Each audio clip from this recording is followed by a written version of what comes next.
2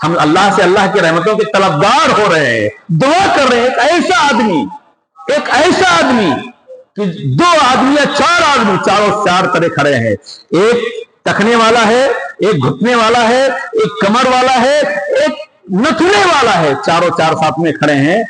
اللہ کا کرم دیکھیے گا, اللہ کا نظام دیکھیے گا, اللہ کی کاریگری قدرت دیکھیے گا. وہی پسینہ بازو میں ہے, وہی پسینہ کسی کو اس کے ٹخنے تک ہوگا, بازو میں کھڑا ہے اس کے گھٹنے تک ہوگا, ایک اور بازو میں کھڑا ہے اس کے کمر تک ہوگا, ایک اور بازو میں کھڑا ہے اس کے ناک تک ہوگا. یعنی وہاں ایسا نہیں مرجل بحر. دیکھیے قرآن نے کہا ہے کہ 2 دریا ایک ساتھ بہ رہے ہیں, 2 دریا ایک ساتھ بہ رہے ہیں, کوئی نہ ادھر ہوتا ہے نہ ادھر ہو. اس دنیا میں جب یہ معاملہ ہے کہ ایک ساتھ ایک کڑوا پانی ہے, کڑوا نمکین پانی ہے, اور اس کے دوش بدوش ایک میٹھا پانی بہ رہا ہے, اور اللہ نے دونوں کو اجازت نہیں دی ہے کہ کوئی اس کے اندر گھسے کوئی اس کے اندر گھسے. تو میدان محشر میں ایک ٹخنے والا ہوگا, دوسرا گھٹنے والا ہوگا, تیسرا کمر والا ہوگا, چوتھا ناک والا ہوگا, اور کھڑے ہوں گے. کسی کا پانی کسی کی طرف نہیں جائے گا, وہ اپنی آزمائش میں خود ڈبکیاں لگا کر ہوگا. اس کا ایک معنی یہ ہے. بات سمجھ میں آئی کہ نہیں سمجھ میں آئی؟ تو میرے دوستو, آج اس دنیا میں یہ اتنی باتیں میں نے کیوں کہا؟ گرمی ایک ایسی شے ہے جس کی کیفیت بیان کرنے کی ضرورت نہیں ہے. انسان کو حیران کر دیتی ہے, پریشان کر دیتی ہے. آدمی صحرا میں ہو میرے دوستو, تب اس سے گرمی کا عالم پوچھیے. لیکن میں نے کہا کہ تمام آدم ذات پر ایک ایسا وقت آنے والا ہے کہ اللہ رب العالمین میدان محشر میں ہمارا کو اکٹھا کرے گا. یہ سورج ہمارے کتنا قریب ہوگا, حدیث میں ہے کم مقدار میل, 1 میل کے برابر ہوگا, اور بدن پہ کپڑا نہیں, کوئی سایہ نہیں. میرے دوستو, بڑی حیرانی پریشانی کا عالم ہوگا. نبی آخر الزمان نے ہمارے اوپر یہ مہربانی, ایکسٹرا ایک مہربانی کی ہے کہ انہوں نے ہمیں کچھ ایسے اوصاف کی نشاندہی کی ہے, کچھ ایسے صفات کی نشاندہی کی ہے کہ اگر وہ اوصاف و صفات اس دنیا میں انسان اپنے اندر پیدا کر لے, اللہ اس کے اندر وہ صفت ودیت کر دے, اس صفت کا وہ حامل بن جائے, اس صفت سے متصف ہو جائے, تو محشر کے میدان میں جہاں صرف 2 قدم رکھنے کی جگہ ہوگی, آسمان 1 میل کی دوری پر ہوگا, لوگ پسینوں میں ڈبکیاں لگا رہے ہوں گے, اور بدن پہ کپڑے تک نہیں ہوں گے. اللہ تعالیٰ اس حیرانی پریشانی دقتوں بھرے دنوں میں اللہ تعالیٰ اس پر نظر کرم کرے گا, عنایت کی نظر ڈالے گا. اللہ محشر کے تپتی ہوئی دھوپ سے بچاتے ہوئے اسے چھاؤں عطا فرمائے گا. حدیث میں ہے, وقت بہت مختصر ہوتا ہے جمعہ کا, میں بہت زیادہ تفصیل میں نہ جاتے ہوئے اس گفتگو کو آگے بڑھاتے ہوئے ایک حدیث آپ کے سامنے رکھتا ہوں. حدیث میں ہے سبعۃ یظلھم اللہ فی ظلہ یوم لا ظل الا ظلہ. عام طور پر اللہ کے سمجھانے کے لیے بتاتا ہوں, جیسے 99 نام کی بات آتی ہے کہ اللہ کے 99 نام ہیں, لیکن اس سے آگے کی بات ہے اللہ کے بے شمار نام ہیں, 99 نام مشہور ہیں. اسی طرح ایک حدیث ہے کہ اللہ کے میدان محشر میں اللہ تعالیٰ 7 قسم کے لوگوں کو اپنے عرش کا سایہ یا اپنا سایہ, یہ دونوں چیزیں بھی میں واضح کر دوں, دونوں باتیں حدیثوں میں اللہ کا سایہ بھی ہے اور اللہ کے عرش کا سایہ بھی ہے. اچھا دیکھیے, اللہ کی صفات پر ایمان لانے کا سب سے اہم جو سبق ہے وہ یہ ہے لیس کمثلہ شیء, اللہ بے مثال ہے. اللہ کیا ہے؟ بے مثال ہے. بے مثال کا مطلب ہوتا ہے کہ اللہ کی مثال دنیا سے اور دنیا کی چیزوں سے نہیں کرنی چاہیے. جیسے اللہ کا سایہ, اب ایک آدمی کھڑا ہے, اس کا قد ہے, اس کے قد کے حساب سے ایک سایہ ہوتا ہے. یہ سایہ دنیا کا سایہ ہے, اور دنیا کی تمام چیزوں سے, تمام محسوسات سے, تمام دیکھی جانے والی چیزوں سے اللہ پرے ہے. لیس کمثلہ شیء, اللہ بے مثال, اللہ جیسی کوئی چیز نہیں. تو اللہ کا جیسے اللہ بے مثال ہے ویسے اللہ کا سایہ بھی بے مثال ہوگا کہ نہیں ہوگا؟ ہم کیسے کلپنا کریں گے اللہ کا سایہ ایسا ہے؟ بس اللہ نے کہا, اللہ کے رسول نے کہا, ہم نے مان لیا. قالوا سمعنا, مومنوں کا شیوا یہ ہے, وہ کہتے ہیں سمعنا, ہم نے سن لیا, وَأَطَعْنَا, ہم نے مان لیا. ہم نے اطاعت کر لی، اس کے کھود میں، قرید میں، تفصیل میں، ڈیٹیل میں نہیں جانا ہے۔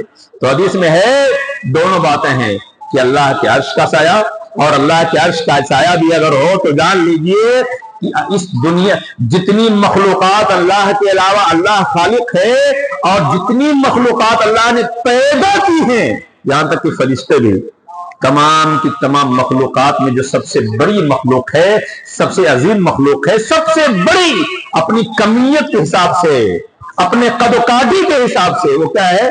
عرش ہے۔ کیا ہے؟ عرش ہے۔ جتنی مخلوقات ہیں اللہ نے پیدا کی ہیں، سب سے عظیم، سب سے بڑی اگر کوئی مخلوق ہے تو کیا ہے؟ عرش ہے۔ تو کہیں حدیثوں میں اللہ نے اپنے عرش کا سایہ کہا ہے، اور کہیں اللہ نے اپنا سایہ کہا ہے۔ دونوں اللہ کی اپنی حکمت ہے، اللہ کی اپنی قدرت ہے، جو بھی ہے، لیکن اتنا ہے کہ جن صفات کا تذکرہ ہے، چاہے انہیں اللہ کا عرش کا سایہ ملے گا یا اللہ کا سایہ ملے گا، کنفرم ہے وہ اللہ کے اوپر ہے۔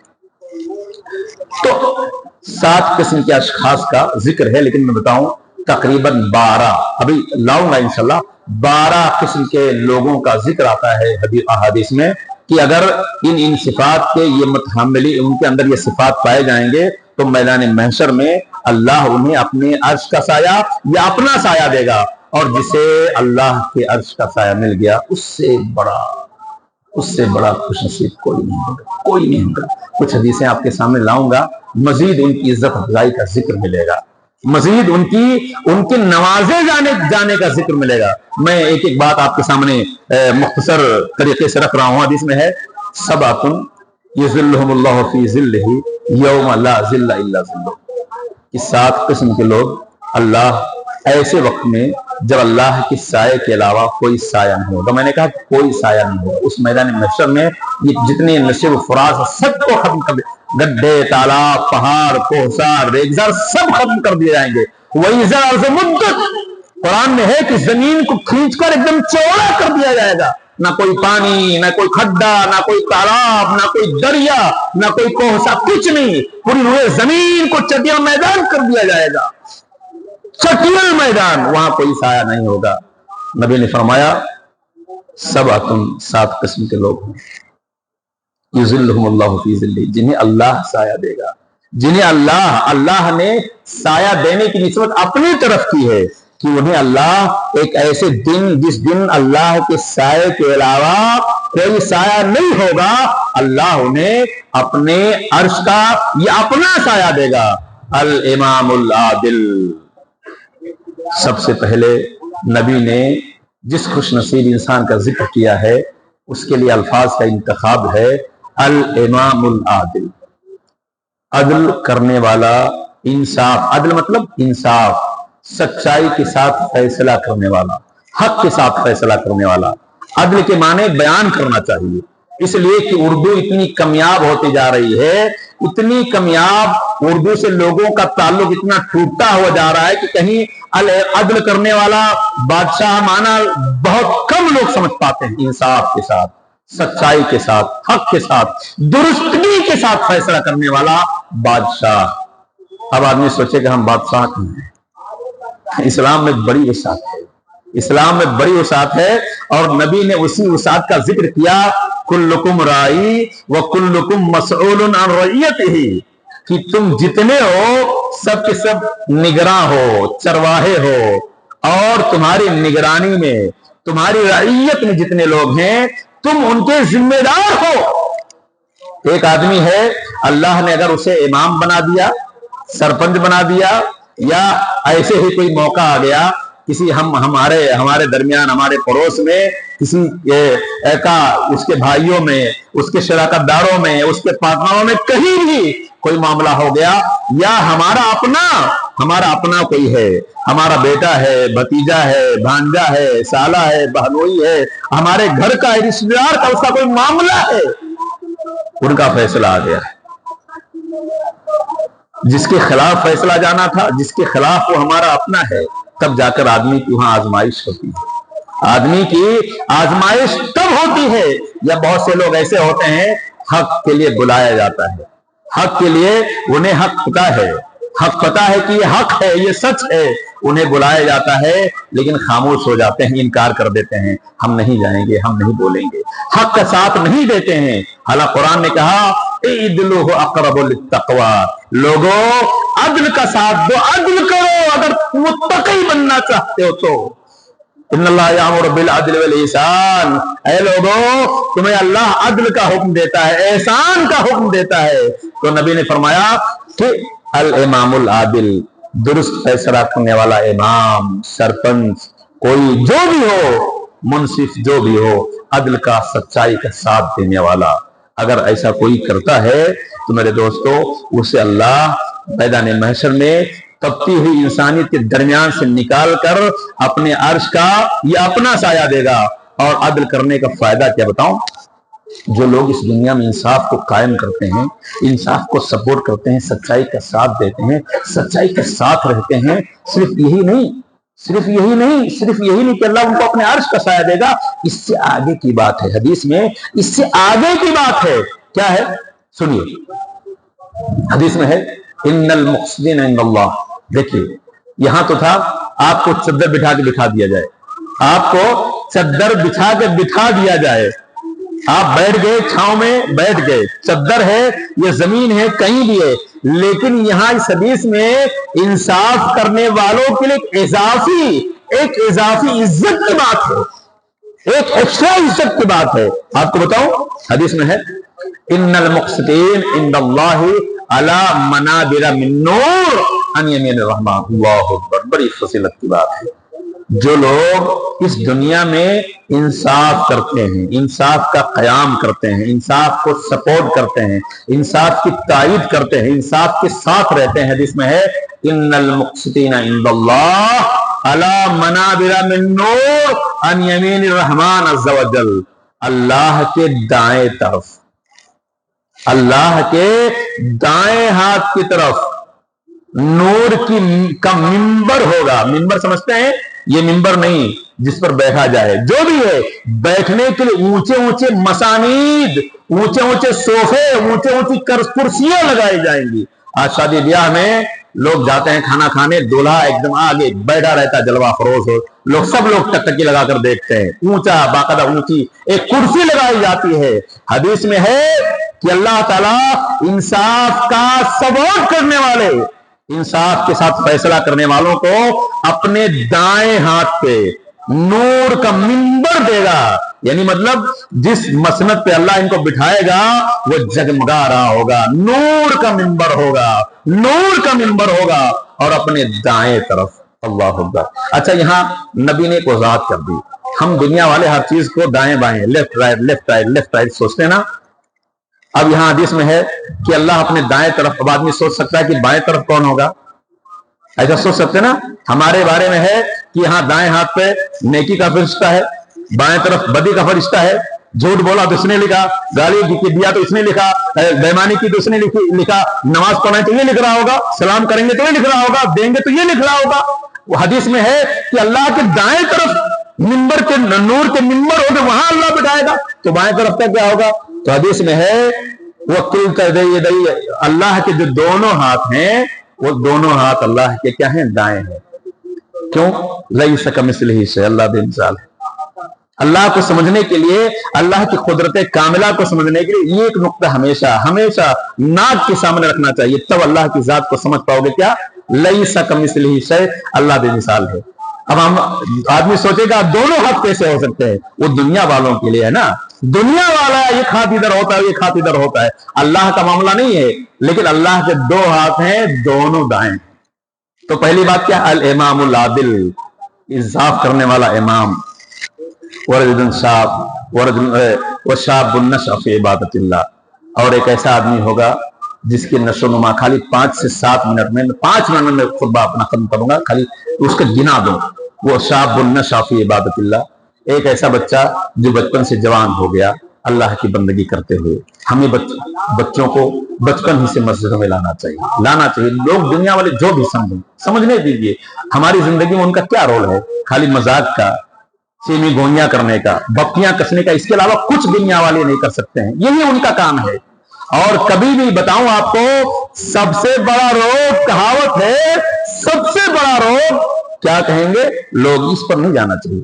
اللہ نے آپ کو حق کی توفیق دی ہے، حق کی ہدایت دی ہے۔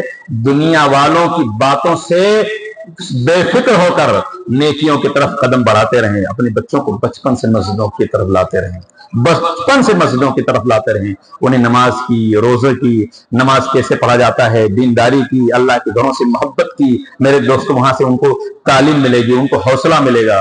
وہ شاب النشأ فی عبادۃ اللہ، چھوٹا تھا، دھیرے دھیرے جوان ہو گیا، لیکن اللہ کی بندگی میں، اللہ کی عبادت میں، اور جوانی میں بھی۔ جو جوانی دیوانی کا دوسرا نام ہے، فتنے کا دوسرا نام ہے، اسی طرح بے حیائی فحاشی کا دوسرا نام ہے، گھومنے پھرنے کا دوسرا نام ہے۔ ان تمام ناموں سے اپنے آپ کو دور رکھتے ہوئے، اپنے آپ کو بچتے بچاتے ہوئے بچپن سے جوان ہو گیا، جوانی کی دہلیز پر پہنچ گیا، لیکن کبھی اس قدم ڈگمگائے نہیں، کبھی وہ اوباش نہیں ہوا، بدماش نہیں ہوا، کبھی اس نے اپنے راتوں کو رنگین نہیں کیا۔ وَشَابٌ نَشَأَ فِي عِبَادَةِ اللَّهِ، ایسے باں کے جوان کی بھی عزت کی جائے گی، اس کا اکرام کیا جائے گا، اس کی مہمان نوازی کی جائے گی، اس کو میرے دوستو اللہ کے عرش کے سائے میں جگہ دیا جائے گا۔ اور اس کے بعد نبی نے فرمایا وَرَجُلٌ قَلْبُهُ مُعَلَّقٌ بِالْمَسَاجِدِ، ایک ایسا آدمی ہے اس کا دل مسجدوں سے لگا رہتا ہے، نمازوں سے اتنا پیار ہے، اتنا پیار ہے۔ آج دیکھیے پیار ہے نا، وہ خود آدمی کو کھینچ لیتا، آدمی سمجھے گا نہیں۔ آئی پی ایل کے جو مرید ہیں، جو سٹکا لگاتے ہیں، جو ڈریم 11 پر لگاتے ہیں، آپ دیکھیے 7 بجنے سے پہلے موبائل اٹھا، ان کا دل لگا رہتا ہے۔ جس سے آدمی محبت کرتا ہے نا، محبت کرنے والا جس سے محبت کرتا ہے، اس کا دل خود بخود ادھر لگا رہتا ہے۔ ایک آدمی جسے اللہ سے محبت ہو، جسے جس سے محبوب کی گلیوں سے بھی اس کو محبت ہوتی ہے۔ آپ دیکھیے، آپ کو باقاعدہ اردو ادب میں، اردو غزلوں میں باقاعدہ ایسے الفاظ کے بھرمار، ایسے اشعار کے بھرمار ملیں گے۔ آدمی اللہ سے محبت کرتا ہے، یہ اللہ کا گھر ہے، دنیا کی سب سے بہتر چیز ہے۔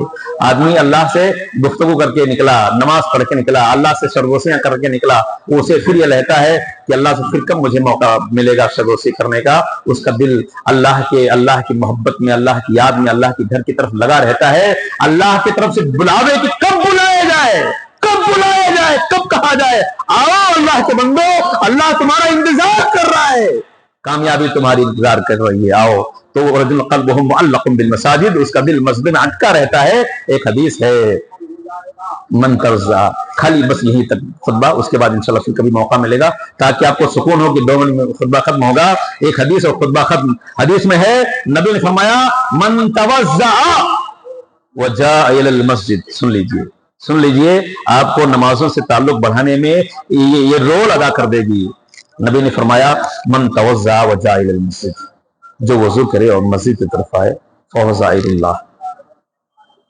اسی لیے الفاظ میں نے آپ کے سامنے پڑھے کہ من توزع، جو وضو کرے، وجاء الى المسجد، اور مسجد کی طرف آ جائے، فهو زائر اللہ، وہ کیا ہے؟ وہ اللہ کا مہمان ہے، وہ اللہ کی زیارت کرنے والا ہے۔ زائر، جیسے لوگ بولتے ہیں کہ ہم اجمیر کی درگاہ کی زیارت کرنے جانے والے ہیں، یعنی دیکھنے جانے والے ہیں، جس کا نگاہوں سے مشاہدہ کیا جائے، جس کو دیکھا جائے۔ یہاں میں مہمان کے بارے میں ترجمہ کر رہا ہوں کہ من جاء توزع وجاء الى المسجد، جو وضو کرے اور مسجد کی طرف آئے، فهو زائر اللہ۔ یہ صحیح روایت ہے، وہ اللہ کا مہمان ہے۔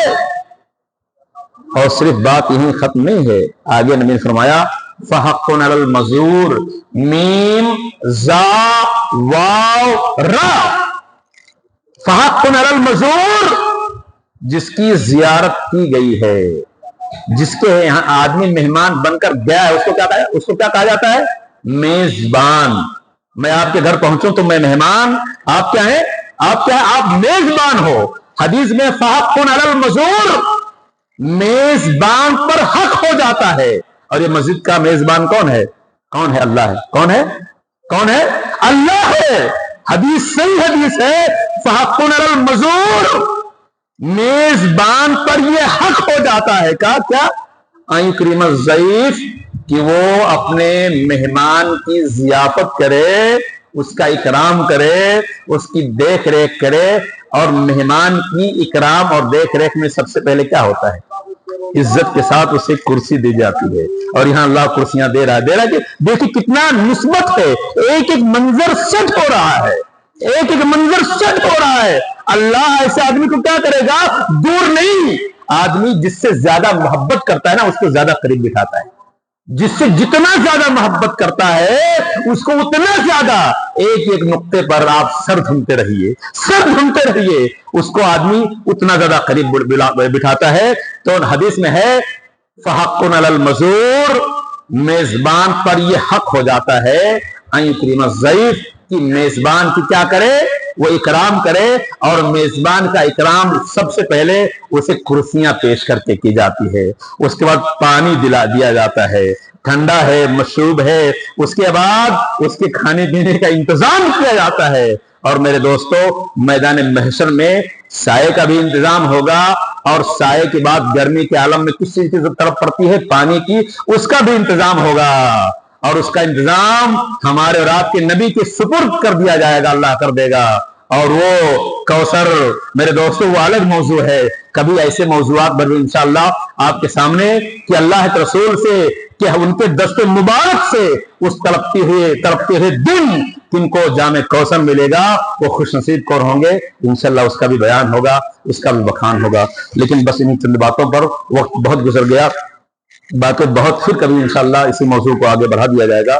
لیکن یہاں پر اللہ سے اس دعا کے ساتھ کہ اللہ اے بار الہ, ہم تیرے گنہگار بندے ہیں, تیرے نافرمان بندے ہیں, تیرے دربار میں حاضر ہوئے ہیں, تجھ سے بسد التجا دعا کر رہے ہیں کہ اے مالک و مختار, اس گرمی والے دن, محشر کے دن, جس دن سورج 1 منٹ کی دوری پر ہوگا, ہمارا خیال رکھنا, ہمارا دھیان رکھنا, ہمیں جلنے والوں میں سے نہ رکھنا, ہمیں تپنے والوں سے بچانا.